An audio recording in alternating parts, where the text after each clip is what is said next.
இப்போ நம்ம பார்க்குறது வந்து டாட்டா வண்டியில் சிக்னாவோட சைலன்சர்.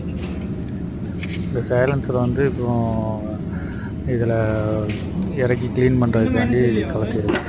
இது எதனால் சோக் ஆகிருக்கு, இந்த யூரியா பார்த்திங்களா ஒயிட் கலரில் கட்டி கட்டியாக இருக்குல்ல, அது எதனால் சோக் ஆகிருக்கு, என்ன ப்ராப்ளம் ஆனால் அப்படி வரும் அப்படிங்கிறத தெரிஞ்சவங்க கமெண்டில் சொல்லுங்கள். சின்ன வயசு ரெண்டு அடிச்சு உடைக்க